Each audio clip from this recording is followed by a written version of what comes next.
Mitsangana ka mandrosoa. Be dia be ny olona manana fomba fisainan'olona hanitra, ohatran'ilay olona efa ho faty ireny hoe vita ny amiko. Dia mety miteny amin'izay ianao fa androany izay te hilaza aminao hoe mitsangana ka mandrosoa. Izay indray no jerentsika ao anatin'ity vidéo ity aiza miala ary manasanao hanaraka an'izany hatramin'ny farany.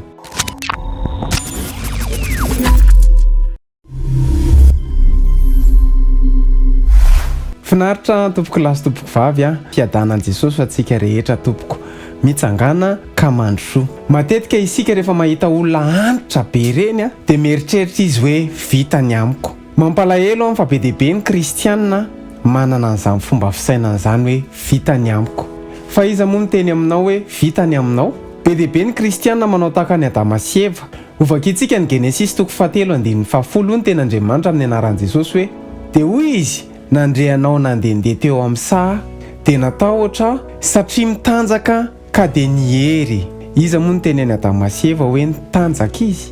Rehefa avy nanota i Adama sy Eva efa nandraran'Andriamanitra hoe tsy hihinana ny voankazo teo afovoan'ny saha, dia rehefa nalay-panahy izy mivady dia nihinana, dia nafantatra izy hoe nitanjaka dia nihery ny tavan'i Jehovah, izany hoe nitsoaka an'Andriamanitra. Ary io no mpahazo antsika kristianina hoe rehefa tafalatsaka tao anatin'ny fahotana tonga dia mihery ny tavan'Andriamanitra, izany hoe tonga dia tsy makany am-piangonana, tonga dia tsy mivavaka.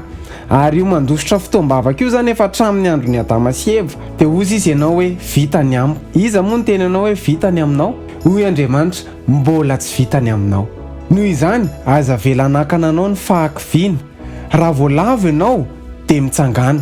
Raha tafalatsaka ao anatin'ny fahotana ianao dia aiza mihery ny tavan'Andriamanitra hoe za tsy hivavaka fa Andriamanitra ve handray anahy fa za maloto loatra, fa zao mampahery anao miverena amin'Andriamanitra dia mibeba dia hialao ny fahotanao fa mandray anao ampitiavana izy. Bienvenue foana isika rehefa miverina amin'Andriamanitra, satria hoy Andriamanitra raha hiverina ianao dia ho raisiko indray. Ary hoy izy ny ten'Andriamanitra izay manafina amin'ny fahotana tsy ambinina fa izay mitsotra ka mahafoy izany no ahazo famindrapo. Izany hoe raha nanota ianao, raha tafalatsaka tao anatin'ny fahotana, fitsangatsangana, fisotroana, fifohana, fotoana izao hiverenanao amin'Andriamanitra. Aiza mieritreritra hoe maloto loatra dia tsy handray anahy Andriamanitra, fa fotoana izao hibebahana, hialana amin'ny ratsy fanao ka natonantsika an'Andriamanitra. Noho izany raha tafalatsaka ao anatin'ny fahotana ianao, aza velanakana anao ny fijerin'ny olona. Izay no mahatonga antsika tsy mahasahy makany am-piangonana, satria mety fantatry ny olona hoe nanota ianao dia tsy te ho any am-piangonana satria matahotra amin'ny mason'olona. Fa raha mivavaka tsika, tsy mivavaka ho an'olona fa mivavaka ho an'Andriamanitra. Raha tafalatsaka ao anatin'ny fahotana ianao ka Madagasikara ray manontolo ary mahafantatra anao mandehana makany am-piangonana, tsy misy olona eto an-tany mendrika ny tsara anao sy hanameloko anao na hanondro tanana anao. Noho izany ny fiainana kristianina dia fifandraisana amin'Andriamanitra, relation fa tsy religion. Fifandraisana fa tsy fombafomba. Ny an'lazaiko anao, raha tafalatsaka ianao tao anatin'ny fahotana, raha lavo ianao mitsangana ka mandrosoa. Raha nisy vehivavy anankiray tsatra nijangajanga dia nentin'ny olona teo amin'i Jesosy, andeha hitora-bato azy ny olona dia nanoratra teo amin'ny tany Jesosy dia hoy izy Jesosy izay tsy nanota taminareo nao ka hitora-bato azy. Dia niala tsikelikely ny olona nampitondra fivavahana ary izay mihitsy ny akamaroan'ny kristianina hoe rehefa misy olona manota dia faly hitora-bato, fandaontsika tsy haka ny toeran'Andriamanitra. Dia hoy izy ny tenin' Jesosy tamin'ilay raha vehivavy, nisy nanameloko anao ve teo? Dia hoy izy tsisy tompoko.